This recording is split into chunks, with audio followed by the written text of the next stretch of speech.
이거 보시라이 이름 들어보셨을 거예요. 보시라이. 얘가 걔입니다. 인체 전시전, 인체 신비. 걔가 얘 마누랄걸? 내 기억엔. 졸라게 보시라이를 차기 주석으로 빌어요. 장점민이가.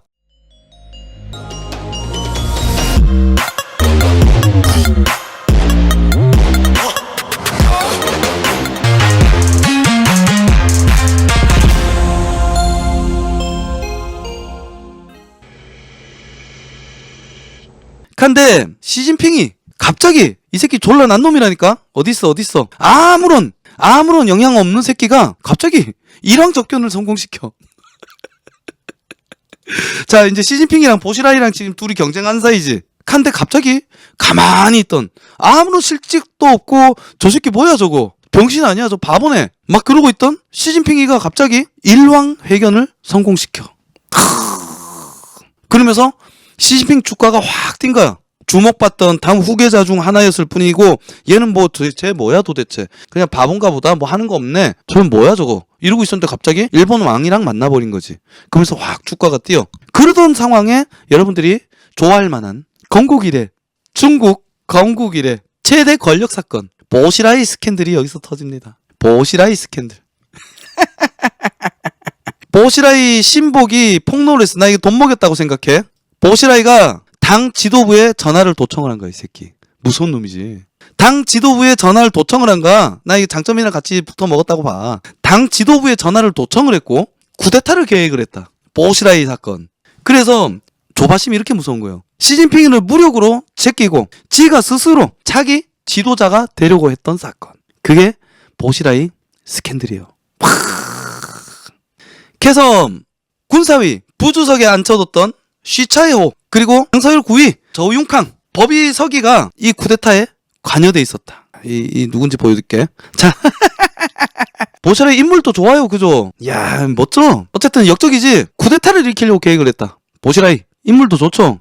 애도 잘생겼어. 근데 요게 바로 뭐야? 인체 신비. 아까 딴 애랑 여러분들 조금 헷갈렸는데 문제는 이겁니다. 자, 보시라이가 대련시장 역임할 때 아나운서 장웨이제라고 있었어요. 걔랑 바람을 폈고 그 아나운서가 임신을 했다. 근데 보시라이 마누라가 알게 됐어. 그래서 마누라가 이름이 뭐였더라? 구카이라이가 지가 운영하는 하겐스사의 인체 신비 표본으로 그 아나운서를 만들었다. 졸라 무섭죠?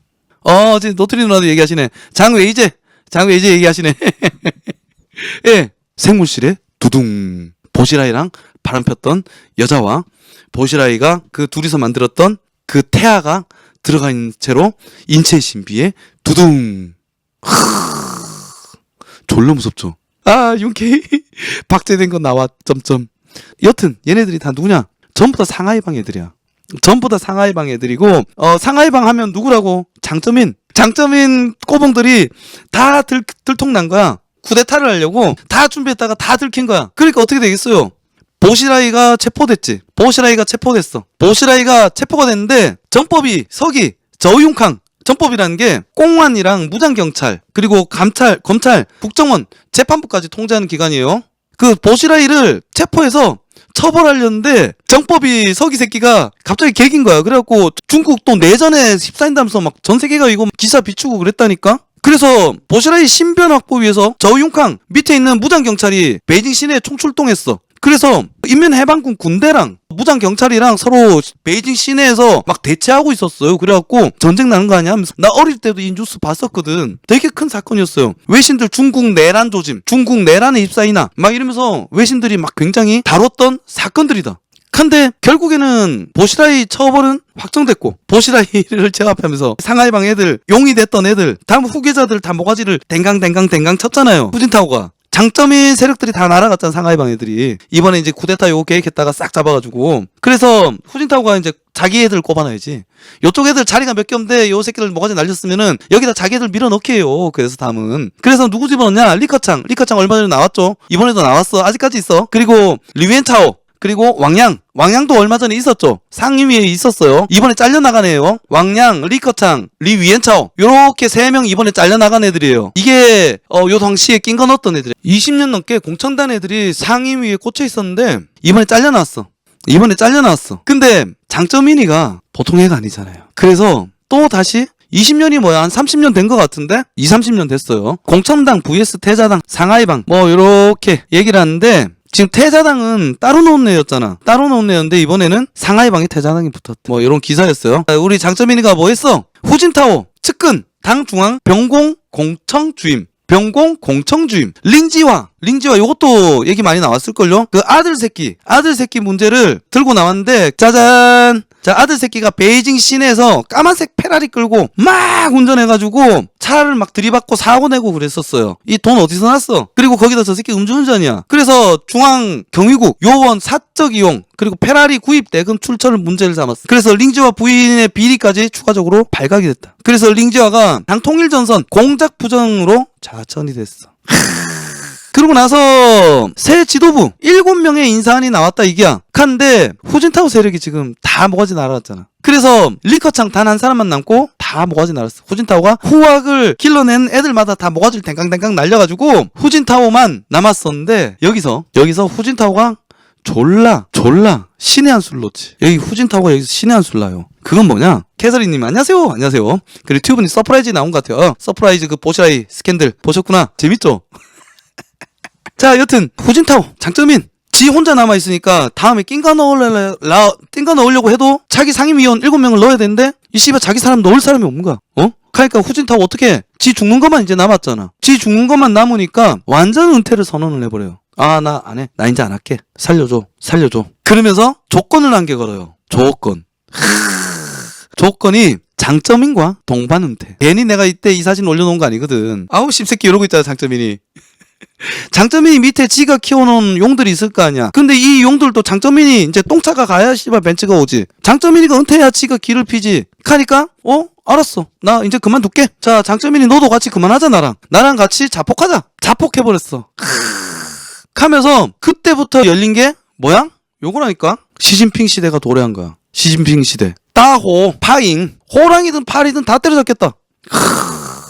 자폭하고 나서 완전히 무주공산에 입성했지. 그리고 모든 권력도 독점했어. 장점인도 물러갔어. 후진타오도 물러갔어. 동시에 양쪽에서 다 쫓잖아. 양쪽에서 나눠 갖고 있던 거를. 그래서 졸라 빠른 속도로 권력을 장악했다 이거야. 그런데 완전히 했다고 하기는 좀 애매한 게 인민해방군 내부에 쉬차요 그리고 무장경찰 그리고 저우융캉 얘네들은 아직 남아 있었어요. 얘들 공항까지는 완전히 갖지를 못했어 시진핑이가. 그래서 우리 진핑이 형이 뭐하냐? 무적의 초슈퍼 울트라검 있잖아.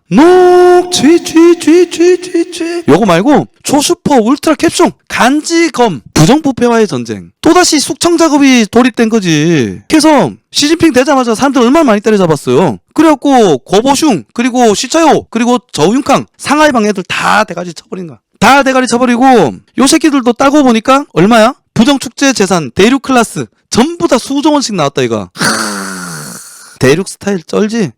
그리고 시진핑은 이제 자기를 견제할 수 있는 세력은 누구 남아있어요? 장점인 남아있지. 장점인이랑 시진핑이랑 싸운 거야 지금. 쩌리처럼 살던 놈이 갑자기 되자마자 씨발 모가지를 막 날려버리는 거지. 이번엔 누구냐? 이번에는 장점인을 조진데 장면헝이라고 있어요. 장점인이 아들 새끼. 장점인이 졸라 호랑이잖아. 졸라 무섭잖아. 졸라 강력한데 호랑이 애미도 새끼 건드리면 약해지는 거야. 결국 애 새끼를 건드려버리니까 어떻게 돼? 이렇게 되는 거야. 거의 20년 동안 뒷방에서 씨발 중국을 지배해왔던 장점인이 완전히 추락한다. 마탱이 가버리니까 아들 새끼 건드려버리니까. 그래서 지금 시진핑이가 요걸 하는 거지. 무서워 씨발. 무서워 요거잖아 요거. 没有通过 통과. 씨발. 아우 무서워.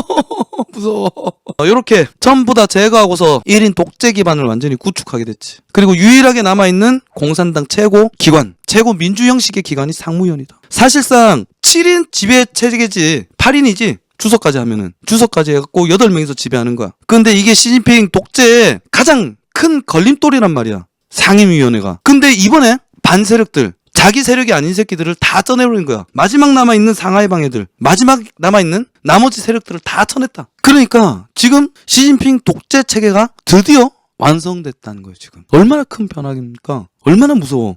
이거 한 번 더 볼까 같이? 求全党以习近平新时代中国特色社会主义思想统一思想和行动。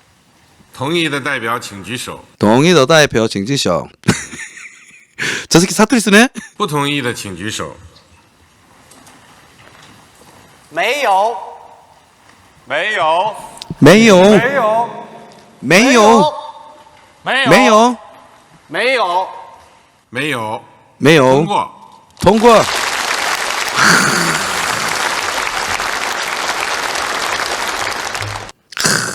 무섭다. 제가 아까 얘기했었죠. 중국 꼭다리 제일 꼭대기 있는 상임위원회. 거기서 모든 걸 결정한다니까? 짜잔. 당은 자기 강령과 규약에 의해서 중앙민주주의, 중앙집권제를 따라서 조직된 통일적인 전일체. 당원 개인은 나는 개인이요. 당원 개인은 당 조직에 복종하며 소수는 다수에 복종하며 하급 조직은 상급 조직에 복종하며 전당의 매개 조직과 전체 당원은 중국 공산당 전국 대표 대회와 중앙위원회에 복종한다. 지금 열린 게 뭐라고? 전국 대표 대회요. 전국 대표 대회 그리고 중앙위원회. 당 최고 기관은 중국 공산당 전국 대회 그에 의해서 선출된 중앙위원회.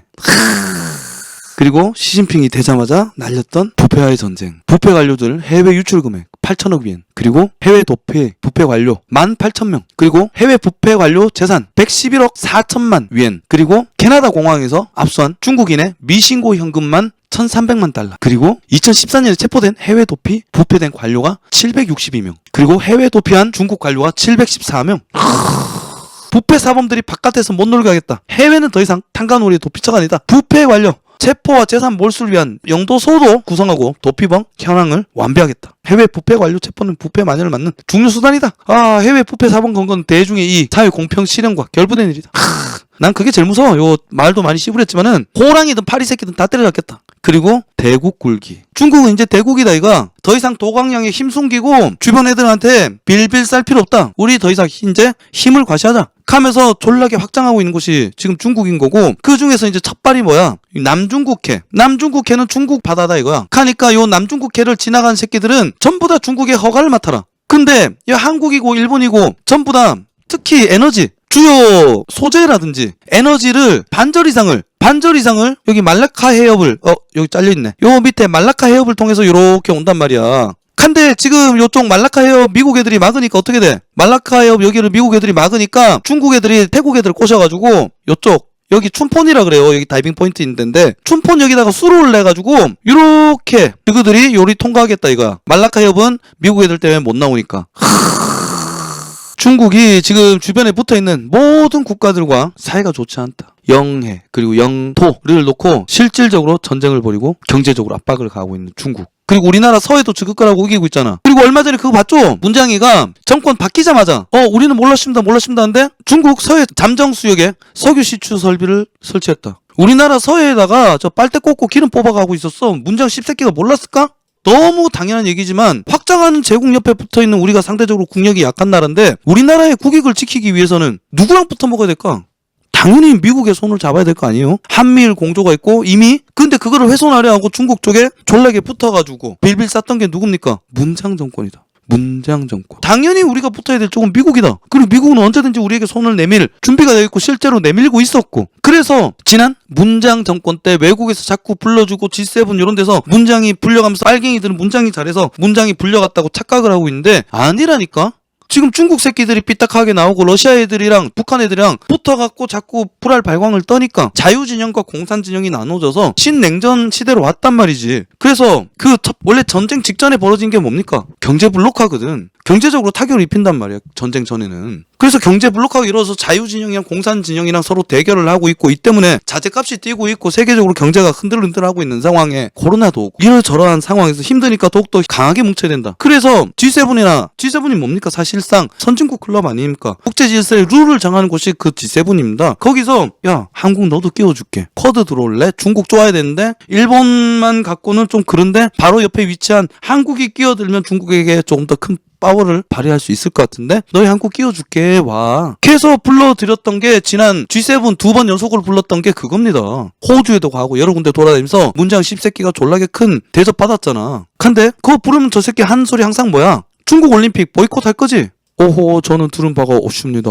저는 중국을 사랑합니다. 중국 시진핑 주석이 어제 만나봤는데 한국의 촛불혁명을 아주 높게 생각하고 있습니다. 미국 바이든 조카 씹새끼야. 지금 이지랄 했던 게 저 문장 개새끼 아니야. 안 그렇습니까? 이게 뭐 대단한 정치적인 지식이 필요한 것도 아니요. 그냥 한 번만 생각해보면 너무도 지극히 뻔한 거 아닙니까? 지금의 한국은 옆에 확장하는 제국인 중국이 위협이다. 이 위협인 중국을 벗어나고 이 중국의 위협으로부터 우리의 국익을 지키려면은 바다 건너에 있는 큰형님 손을 잡아야 된다. 너무 지극히 당연한 진리인데 중국 옆에 붙어서 돈 받아 처먹고 태양광이나 팔아주고 전기차나 빨아주고 그리고 우리 기술들 넘겨주고 이런 짓거리 한 게 문장 빨갱이 정권이다. 요거를 명확하게 한 번 더 짚고 갔어야 되지 않나. 요거는 자꾸 생각날 때마다 얘기해야 될 것 같아요. 하고 무엇보다 어떻게 될까? 그냥 지금까지 뻔히 있는 일들만 가지고 얘기하기는 살짝 부족한 감이 없지 않아 있나. 이런 걸 다루면서 중국이 지금 시진핑이가 완전한 독재 체제를 갖춰버렸잖아요. 앞으로 중국은 어떻게 움직일까? 뭐 두 개 중에 한 개겠지.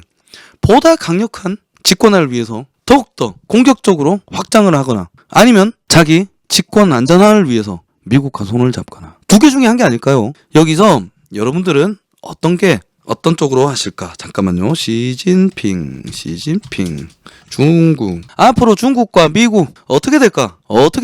저는 몇 년간은 굉장히 대결적인 자세를 취하지 않을까. 이미 완성이 됐지만은 지금까지 해왔던 관성을 무시할 수 없을 것이며 자기가 지금 꼭대가리들 전부 다 자기 사람으로 내려 심었지만은 이 밑에서 반드시 힘을 가했을 때 반발이 있을 거란 말이야. 근데 이 반발을 잠재우려면은 가장 아름다운 방법은 뭘까? 외부의 적이지. 외부의 적인 미국 제국주의에 대항한다. 지금 이런 식으로 계속 저 새끼들 인민들을 호도하고 있잖아. 미국 나쁜 놈들. 양놈 새끼들 때문에 우리 중국이 찢어졌다. 양놈 새끼들 때문에 우리 중국이 망했었다. 다시 우리는 대국의 시대를 열자. 이게 대국 굴기잖아요. 그죠? 근데 요거를 제 생각엔 3년에서 5년 대결 자세로 가서 만약에 시진핑의 자리가 안정되게 완전히 먹었다. 그렇게 됐을 땐 미국과 손잡지 않을까? 푸마마님, 공산당 속을 어떻게 알아요? 그죠? 근데 공산당 이념 자체는 확장에 무게를 두고 있잖아요. 끊임없이 이념을 전파하고 끊임없이 그 해당 국가를 전복시키고 단 하나의 공산주의 국가. 이 러시아 옛날 군가에도 나와 있잖아. 마더 러시아, 세계에서 가장 거대한 국가. 우리에게 반대하거나 도전한 국가 잿더미로 만들어주겠다. 어우 무서워. 근데 저 새끼들은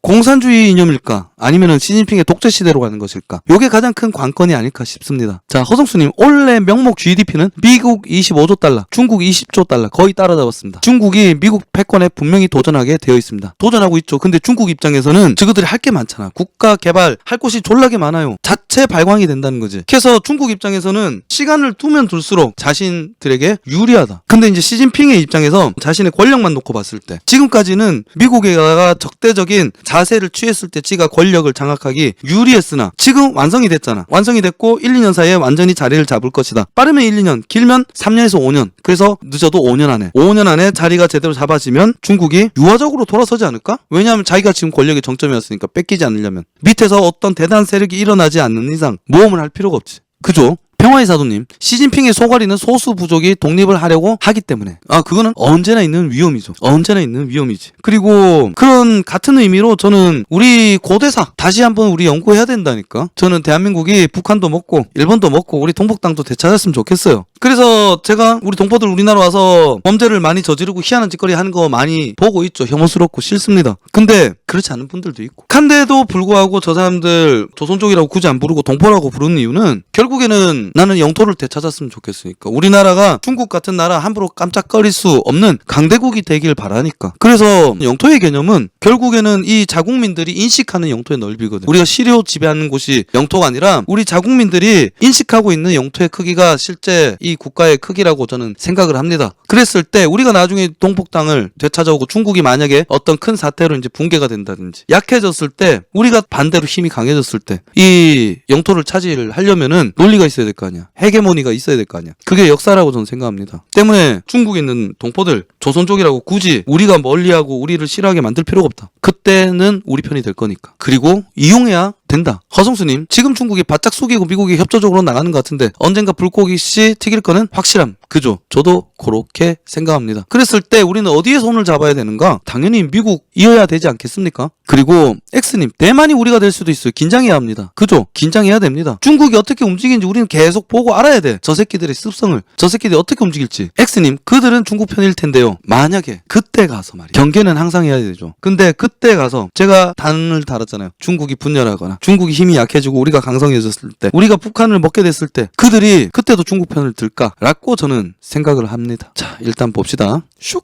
야, 부정적으로 생각하시는 분들이 많구나. 중국과 미국의 향후 미래는 어떻게 돼? 공격적, 유화적 25%, 공격적이 75%. 어우, 시진핑이 지금 전체 권력을 쥐었기 때문에 한동안은 공격적으로 나갈 것이다.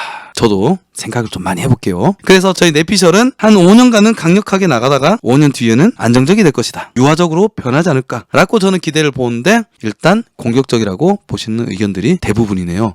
앞으로 어떤 중국 이야기 나오거나 중국 어떤 소식들 이런 것들이 있으면 빠지지 않고 계속 잘 전달해 드리겠습니다. 자, 오늘 뭐 중국 이야기, 역사 이런 거 살짝 만져봤는데 근현대 중국 정치 역사 뭐 요걸 다뤄봤는데 전부터 계속 하고 싶었는데 다뤄보니까 어때요? 볼만해요?